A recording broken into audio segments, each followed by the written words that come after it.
All right, back live tonight here on In Focus. Nelson Mandela Bay Municipality Chief Operating Officer Dyani says the Metro knew about fraud allegations against him when he was appointed last year. News 24 reports that Dyani allegedly misrepresented his salary when he was asked the now suspended city manager, Noxolo Nqwazi, for a pay hike. For more on this conversation, we're joined now by defenders of the people, a councillor there, Tukela Zumani. Councillor, good to have you, and thank you very much for your time in coming on this evening. It seems there is a letter that was directed to the mayor at the time that would have highlighted rather this allegation that the COO would have been facing coming from Pick It Up, with even the CEO there confirming that indeed there was such an allegation but was never tried or was never, I suppose, investigated. Where do you think that the confusion arises from? Good evening to you, Thabo. Good evening to your viewers at home. To go straight to your question, the confusion arises from the mayor's inaction. The total embarrassment and the irreparable reputational damage that the Nelson Mandela Bay is suffering right now falls squarely on the shoulders of the executive mayor. The letter that I wrote was delivered to the mayor on the 11th of November, detailing exactly what kind of transgressions that Dyani, the COO, has been accused of. And everyone who knows anything about local government knows that the Local Government Systems Act is clear on what the responsibility of the executive mayor is when any allegations on a senior manager are leveled. Till today, the executive mayor has failed to act on these allegations, and that's why you see the name of the Nelson Mandela Bay being smeared all over the media today, because the mayor of the Nelson Mandela Bay simply does not care for governance or the people of the Nelson Mandela Bay. Yeah. Now, let's stay there. I'm going to let you continue in a moment. So the mayor, so far in one article that I am seeing here, when he's questioned about this, he says that Mr. Madaga, I beg your pardon, did not bring this issue to his attention. Mr. Madaga is a member of the EFF. Of course, he doesn't say you didn't bring this issue to his attention. So you're saying maybe Madaga might have not, but you certainly did bring it up. Any individual, any member of society reserves the right to bring to the attention of the mayor allegations regarding any employee of the Nelson Mandela Bay. The mere fact that I'm a councillor and Mr. Madaga is not a councillor anymore does not bring any difference to the matter. It could have been a member of the business fraternity or even a resident of a foreign city. As long as the mayor receives communication of any allegations against a Section 56 employee, which is the COO is, it's regulated that within 7 days he is supposed to bring this matter to the attention of council, and thereby kickstarting the process of disciplining the Section 56 employee. The mayor has not done so. Yeah. So Mr. Madaga, as I understand it, took the matter to the SAPS. And I do assume that the processes there are different from that of the municipality, and they are taking their own course. It's not in our control. What is in our control is how we deal with our own municipal employees, because we are the employer. But what's the process? You seem to be putting the responsibility of vetting a prospective employee on the mayor. Is it not the responsibility of corporate services? No. The letter I wrote to the mayor brings to his attention the possible transgressions that may have taken place in the process of employing this particular official. And in so doing, brings to light the allegation of his own underhanded activities in the whole process, which is the misrepresentation he made on the 31st of May when he lied to the city manager and said he was earning a salary above that which the municipality was offering him. And by so doing, managed to trick the municipality into increasing the pay grade that he was offered. And therefore, for the past 8 months, he's been earning way more than what is due to him. and that is money that is supposed to be going to service delivery and improving the lives of the residents of the Nelson Mandela Bay. So not only did the mayor know that there's a COO here who lied about his former employment, but he also did not act in the way that is prescribed. So you ask, what is the prescribed form of action when these allegations are brought to the attention of the mayor? The mayor needs to firstly satisfy himself that there is grounds for investigation here. There is cause for investigation. And the evidence I've provided to him, the two pay slips which the COO claims that he proves that he was employed by Pick It Up, are obviously outdated. The one is dated July. The other he claims is dated August, but the date itself is strategically scratched off by means of a ruler and a pen. So that evidence is provided to the mayor alongside the letter in which the COO motivates for an increased salary offer. I provided that, and for those reasons, he should be satisfied that there are grounds for investigation. Yeah. After that, he is to, within 7 days, bring that information to the attention of council, wherein council has the responsibility to put the accused official on precautionary leave, because we are talking about very senior members of the staff here, and they have the access to municipal documents, and certainly have a great deal of influence to the rest of the staff complement, which is supposed to be, in some instances, in aid of these investigations. So for those reasons, the mayor should have brought it to council, and council should have put him in a precautionary leave for a period not exceeding 3 months. In that 3 months, the matter should have been referred to the disciplinary board, who would then firstly do a preliminary investigation and come back and report to council. After council has considered that preliminary report, it has to go back to the DB to have an in-depth investigation so that the disciplinary board can come and bring to council the recommendations. By now, all of that would have been, if not completed, nearing its completion. But due to the inaction of the executive mayor, and I mean, mayors go as far as to say the cohort within the coalition, none of that has happened, and that's why now we are seeing the municipality and its people being dragged to the mud, because this is not a good look for the Nelson Mandela Bay and its people. Yeah. The COO, though, seem to believe that the executive director at corporate would have been the one that would have needed to look at the vetting of employees, and the motivation for the salary increase would have been done there, not at the position of the mayor. The letter that he wrote motivating for a salary offer was addressed and was sent and received by the city manager, Dr. Noxolo Nqwazi. Whether or not it trickled down to the executive director of corporate services is neither here nor there. The reality is that the supporting documentation of that letter is faulty. The two salary or pay slips, rather, the one is dated July, the other is said to be dated August. Neither of those prove that on May the 31st, when he was given the employment offer, that he was employed by Pick It Up. It does not prove that.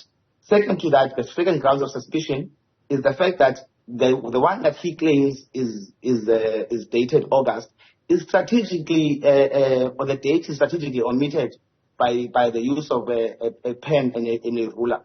So even if it had gone to corporate services, those people who received it should have, if they are indeed competent officials and they are up to the task that they've been given, they should have picked that up.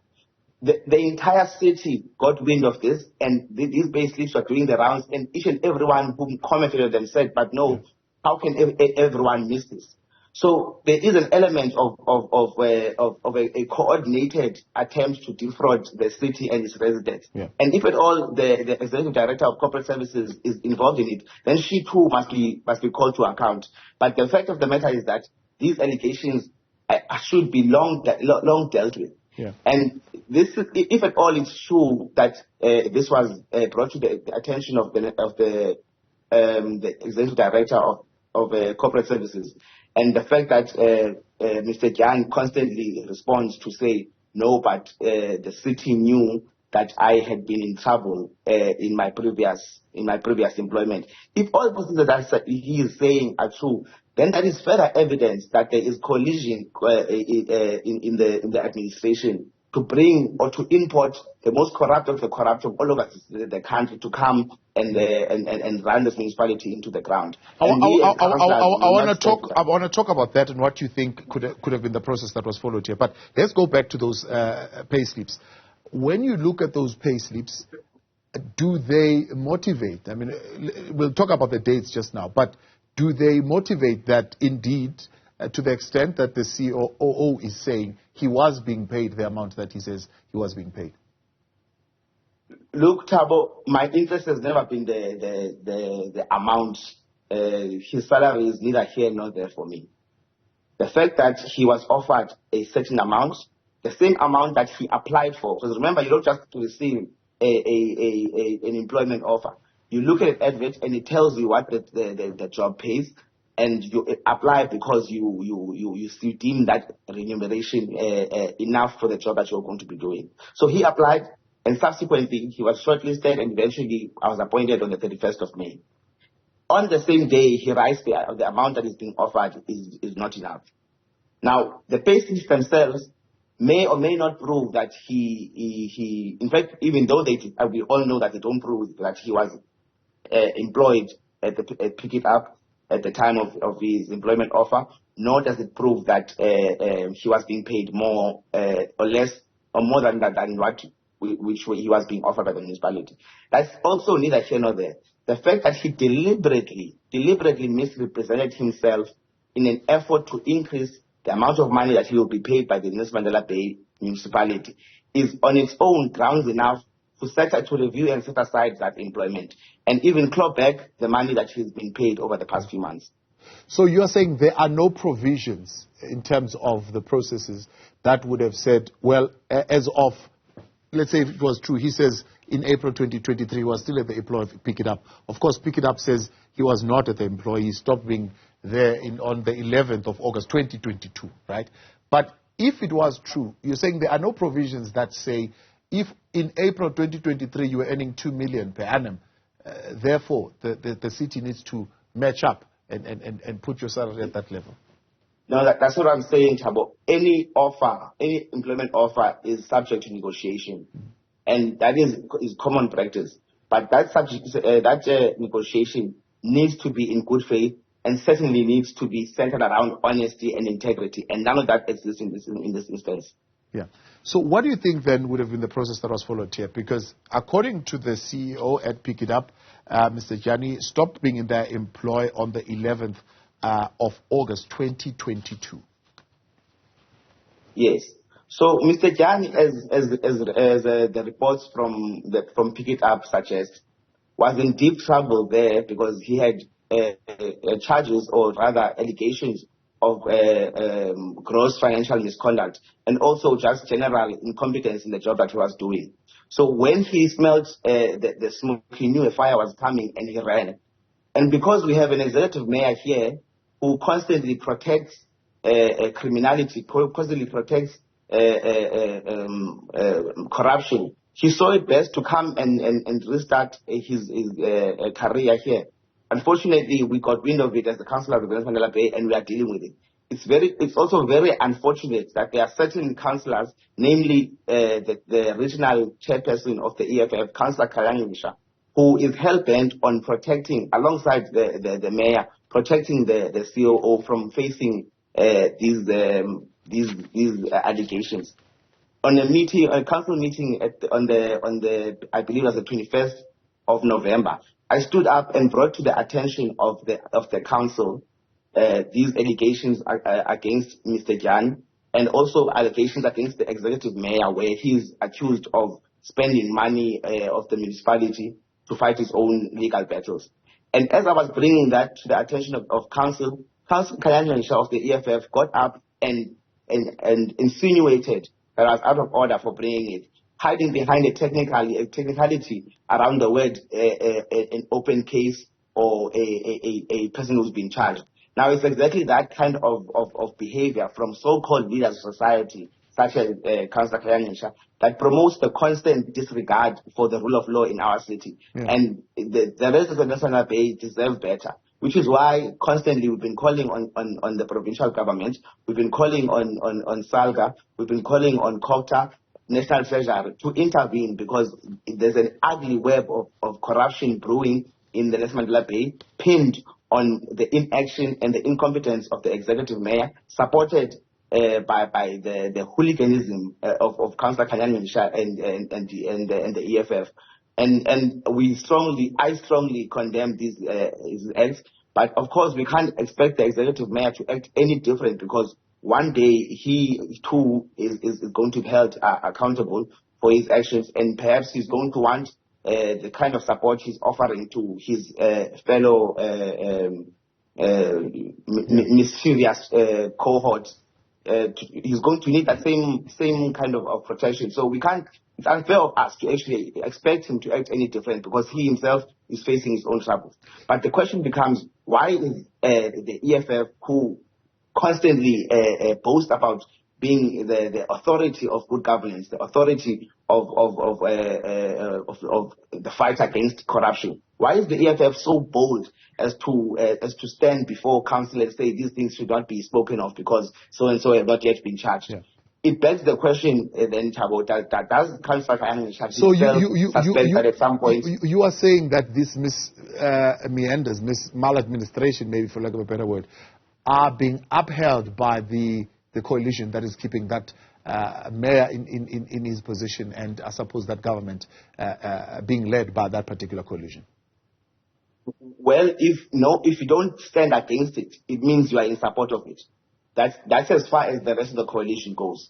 But I can say with all certainty, there's a video on my TikTok tab. If anyone who's watching now can go to that platform and see the video where Councillor Kayanyesha gets up and calls me out of order for pointing out the fact that these people, that the executive mayor and the city the then city manager, the then acting city manager, who is the COO, they are both accused of these serious financial misconduct allegations. And he says, no, let's not talk about it because they've not yet been charged. So that's an active act. That's an active attempt to protect these people. And the fact that there's been numerous votes of no confidence being sponsored against the executive mayor because of exactly these things that I'm raising. And it's always the EFF as well as the ANC who come out in strong support of him, suggests that there is, of course, a level of protecting him. And the residents of Mr. Bay deserve to know the truth, and certainly they deserve to know better, they deserve better from our government.